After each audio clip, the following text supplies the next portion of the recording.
Hey everybody, this is Callie B. Alwains here with Bold and Visible, and I'm here today with Jennifer Mortimer from JENuine Health. Jenn is a health coach and founder of JENuine Health. She supports people to create their best life, really. Really, and essentially. Yeah. Focused on nutrition mostly, but integrated into all life areas. Yes. Yeah, I like your whole life approach, actually. Yes. And Jenn was one of our amazing storytellers at the Bold and Visible Monologues. So I know Jenn pretty well by now. And I'm really excited to interview you and just find out more about what you're doing and just a little bit about how you experience the program and what it means to you going forward in your life. Sure, absolutely. But why don't we start with your story? Okay. So, how did you, what's your big why? Like, how did you get into your desire and your focus around supporting people in their health? I had my own health issues, a lot of little non-specific things, and then eventually it reached a crescendo and my body was screaming at me, so I needed to do something. I had seen health practitioners on and off through the years, and I really wasn't understanding, and I wanted to know for myself. Part of my story is about taking radical responsibility for my own health, and I felt very strongly about that. And if I were to do that, I wanted the information, the understanding to integrate changes into my life. So that's when that's what I did. As I took radical responsibility, as you know, I went back to school. And through the process of learning and connecting the dots in my own health journey, I realized that so much of the suffering that I experienced didn't have to happen. And it was so preventable, so easily preventable. And so I wanted to help other people not have to suffer. It wasn't actually until I was through the other side till I found out it was so preventable and so easy. Right. So it's funny what we put up with in our lives and don't realize that we don't have to. So I totally agree. And isn't it like, we can wait till things really build up and then then they come crashing down. Right. And I know, like, for me, if when I don't have my health, everything else just falls apart. Yeah. So health is just that critical component. And I remember in your story, you talked a lot about voice and just, I'm interested in and how that played a role in your health over the long term. Would you be willing to share a little bit of that? Because it's not obvious, sometimes we don't find, like, sometimes we're in these situations where the results we're getting, it's not obvious. No, it isn't. Where and the it wasn't. source is. And it's funny, like, I had taken the course and gone through school, and I knew it's referred to as a brain-gut axis, and I understood the link between the brain and the gut and all of that intellectually, but it wasn't until we actually did some exploration in some of the somatic exercises and practices that I kind of got it at a different level, that, oh yeah, this is like still wired into my nervous system. For example, we talk about our gut instincts, and I never trusted my gut instincts, always, my entire life. And I didn't really think about it. That's just the way it had always been. I just didn't really, I had the instinct, but I didn't really trust it.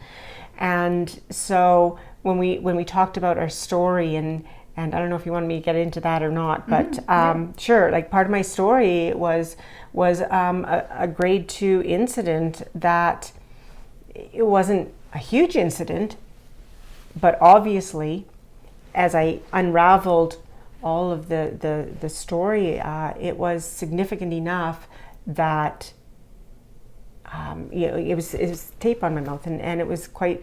It impacted me for like decades. Your teacher put tape on your mouth. Yeah, and I was chastised for speaking up, for actually trying to help somebody. Right. All I was doing was trying to help somebody. Of course, you're just a kid in school, a young girl. Yeah. And so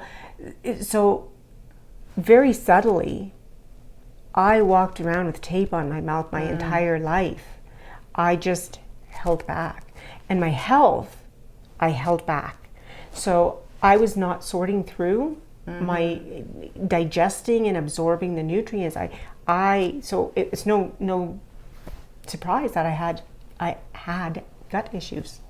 So it impacted me physically through my gut and mentally as well, from the standpoint of my behavioral habits that I developed from there. And we talked about also that, you know, through the years, lots of people we've read the books. Yes. We've done the courses, all of the, seminars on this and that and this and that. But it wasn't really until I went through your process that, I got it at a different level and could integrate with the time and space that you gave. Yes. Well, when you say, that you speak about your voice and how it affected you. Yeah. And, this piece around how we walk through the world. I walk through the world, even as a CEO in the boardroom, still inside of those nervous system trauma pathways, as an accomplished woman. But unable to really stand for it in what I have to say in the world. And then it was easy for me, I don't know about you, but easy for me to project blame on, either, those people around the table that take my ideas, or that man, that, that boss, or the chair of the board, or whatever. Yeah. And when really I am not standing fully forward. I'm inside of these patterns that I'm half there. Yeah. And I don't know if I would have seen myself as blaming other people. I think for me it was much more subtle. It was just, well, why isn't this happening for me? The repeated patterns. Yeah. Why isn't this showing up? Why I'm doing this, I'm doing that, I'm doing this. Those kind of things. And it was the underlying pattern of I wasn't visible. Right. Nobody heard my voice because right. I wasn't speaking it. That's right. And so even, we talked about how much more that, I came for one reason, got so much more, because even with my husband, looking back now, I never would have thought that we have a great relationship. We have great communication. Everything's fine. It's wonderful. But it wasn't until through the course that I recognized that, I didn't speak up. Why didn't I speak up?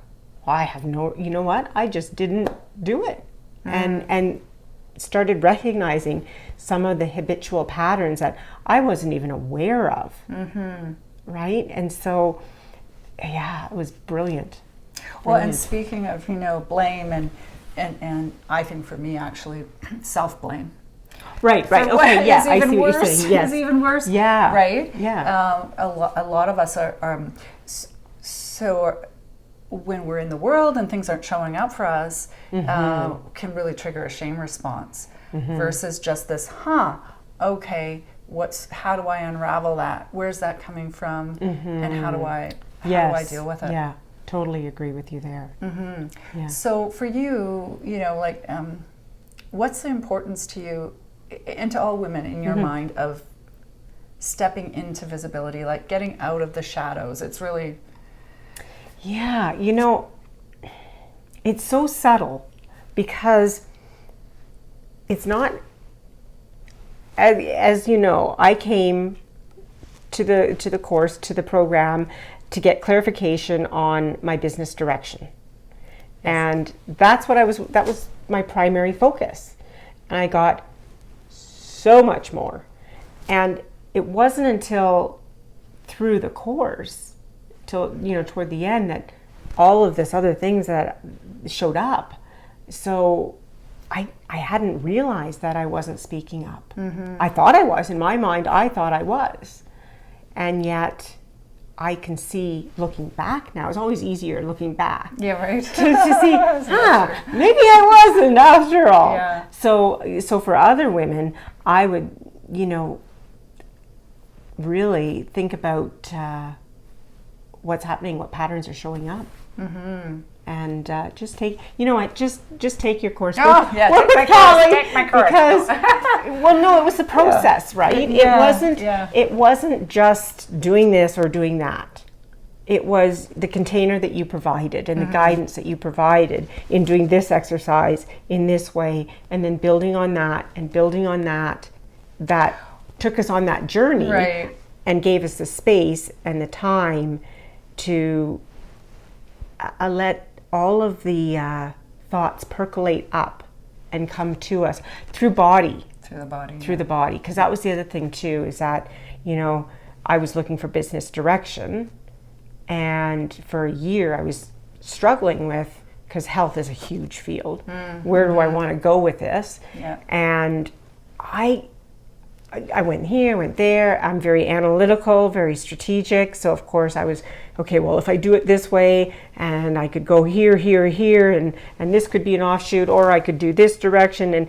But I wasn't getting anywhere, because it was just the next shiny object kind of thing. And it wasn't coming from within. And there's a huge difference. And I don't even know how to explain that difference. I really don't know how. Because it feels congruent. Like it's when you, and like I always say, we're all well trained in being rational. Yeah. And in strategy and mapping out our plan and doing the market analysis, and that's important. But if we're not coming from that depth of what's true to who we are, and when we do drop in, it is hard to explain it, isn't it? It's so well. I remember too, even some of the exercises that you said. You're like, yeah, no, I don't get it, but I just stayed with it, and I trusted you. And then all of a sudden, like near the end, it was like, oh, I get it. So. Well, it's because our body turns on, right? The methodology that we're talking about actually is in 3 parts. It starts with letting go of, really it's trauma-based responses in so many ways, but the blocks that are still holding us back, yes, even as actualized, accomplished women who have, achieved many things, we have a bigger potential, and usually we'll find these blocks wired in our system. But it's not just finding them, it's stepping into a new way of being, but coming through that can be very disorganizing. Very chaotic. But the methodology has a purpose, but when you're in the middle of it, it's an arc of somatic transformation, we call it. Yes. But when you're in it, it can feel very like, what am I doing? I'm floating in nowhere land now that I let go of all this other stuff, and I'm waking up here.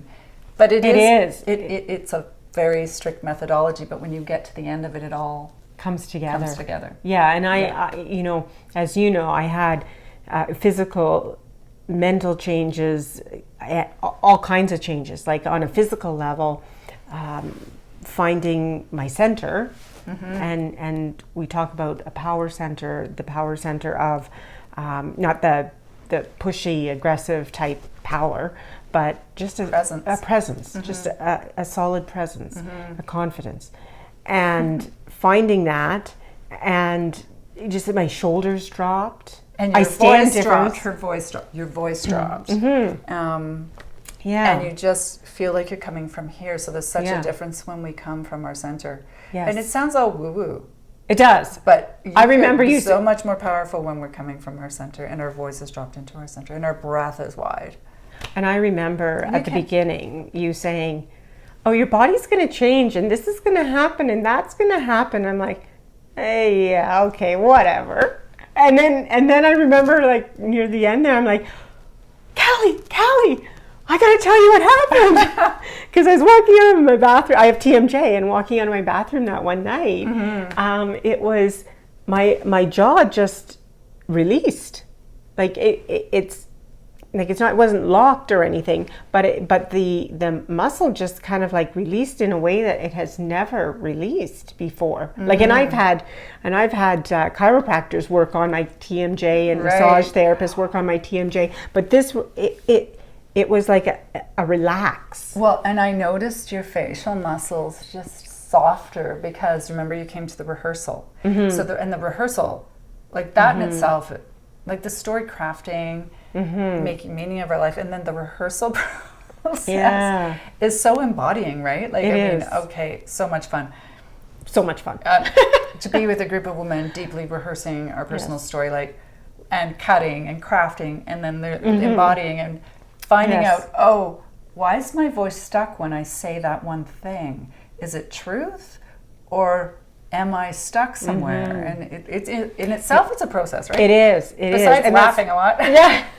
It was a lot. It was entertaining. It was on our own personal level. Laughing at ourselves is a good thing. Really good thing. Yeah. No, it was a brilliant process because every step on the way there was purpose to everything. Although we may not have understood it at the time, there was purpose for everything we did, and it was the combination of the things piling on to each other that actually, at the end, it's like, oh wow, I was here. And I'm here. Well, huge change for me. Yeah. Well, we talked about the other night when we had our mastermind that, many people were going from 0 out of 10 in the area of their focus to 10 out of 10. And now we're like, okay, where's our next 10, right? Yes. Yeah. Because we're always growing. And I mean, I am deeply in the work every day. And when I don't do my practices and I'm not staying awake and aware and open, I go into contraction and I can get on the contraction versus expansion pathway really easily. Yeah, it's funny because I've shared the somatic practices with some friends and family, and I just can't not do them. Right. I just cannot not do them. Yeah. They're physical practices that are very nervous system based that we do, and they seem like nothing. They seem but like the results are profound. Yeah, I remember even just struggling at the beginning doing them, and now I'm kind of like, I'm comfortable doing them, and I can feel things and that I never felt before. Yeah. Right. So what are you up to now? Like, just like moving into your life now, and you're taking all of this with you. I mean, I do encourage everybody to keep on the path of practice, because the nervous system wants to go back to safety. So don't let the upper limit get you, because I say upper limit because when we go into this stepping over the threshold we talked about, into this new, literally, a new version of ourselves, literally wired a new, it can be a little bit chaotic again. And a bit, because we and that's exactly what we experienced, was that chaos as we were stepping up.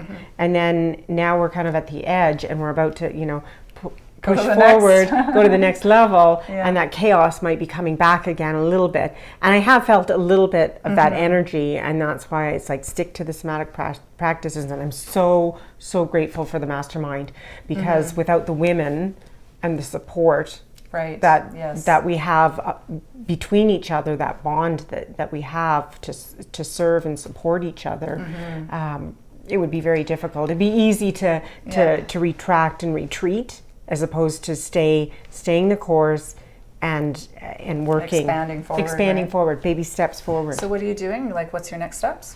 So the next steps, I have a couple speaking things after this. Yay!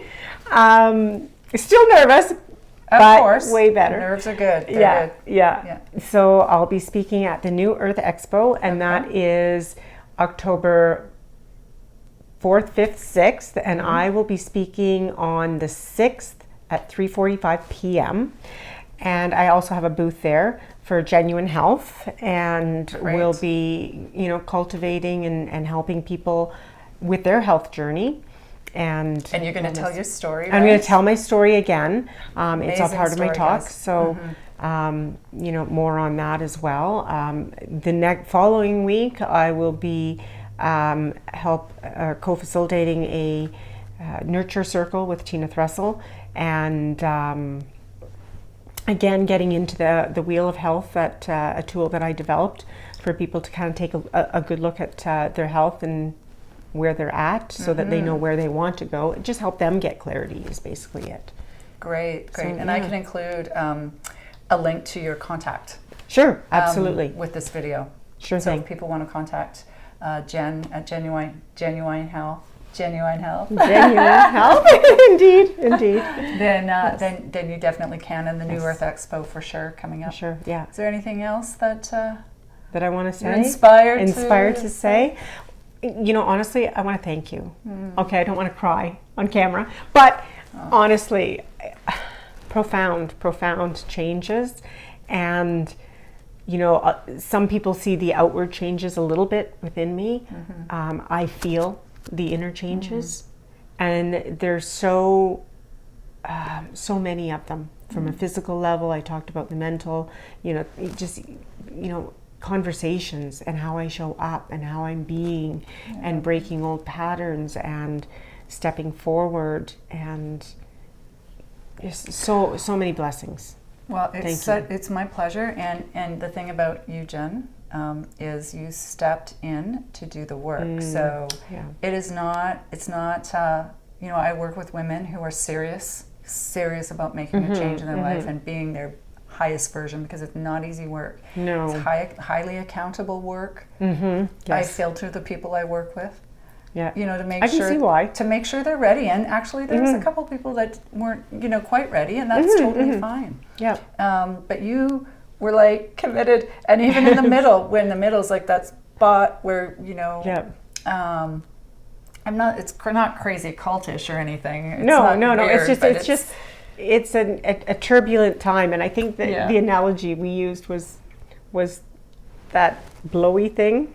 What do you call those? Oh yeah. Those at the car dealership. Oh, around at the car dealership. That's kind of how you feel. You all of a sudden you're down, and then you come up, and you're all over the place. So that's kind of how it felt. Right. In between. Yes, and then all of a sudden you drop in. You're like, who am I? I just said that to that guy and did that thing, and I feel so confident, and I'm just moving through life differently. Very subtle, and I think part of that subtlety we talked about before was not that aggressive type. I'm here and listen to me and that type of thing, but just a subtle, quiet. I'm here. Yeah, it's letting a presence. Yes. So being visible is not about being, Jennifer Lopez, which is fine if you're Jennifer Lopez, but it's not forcing yourself into the world or being like, I deserve to be heard. No. It's actually just dropping all the things that are stopping you from just literally being you, and letting yourself be seen for who you are. Yeah. And when you do that, we can take up as much space as we want, and it's not affecting other people in a negative way. It, in fact, inspires other people to be more of who they are. Yeah. Totally awesome. Yeah. So if anyone is interested in learning more about Bold and Visible, you can go to boldandvisible.com. We have some programs, and all the information's there. And also, if you like this kind of content, and I'm really hoping that people are loving it, and I'm going to keep doing it. Do like the Facebook page, Bold and Visible. I would love to have you in the Bold and Visible community, and we're putting all sorts of other content out. Also, information on the Bold and Visible monologues coming up in March, and I have a workshop. I was going to say, did you work? Yeah. Oh, yeah. Well, yes, I have a workshop on October the 27th here in Calgary, Alberta, at the C Space in Calgary. It is full, but I will be putting out a second date. So I'm hoping to do that one in October as well. Yeah. Sign up right away. It's worth it. Jenn's going to be unsolicited, but yes. Right. No, it'll be fun, experiential. And I always create things so that everything I do, if you come and take part, even if you don't work with Bold and Visible, you're going to get something out of it. You're going to walk away transformed a little bit, moved on in your life. So. Perfect. Thanks, Jenn. Thank you. Thanks for all the kind words, too. Well deserved. Yeah. Okay. Thank you all very much, and I hope to see you soon.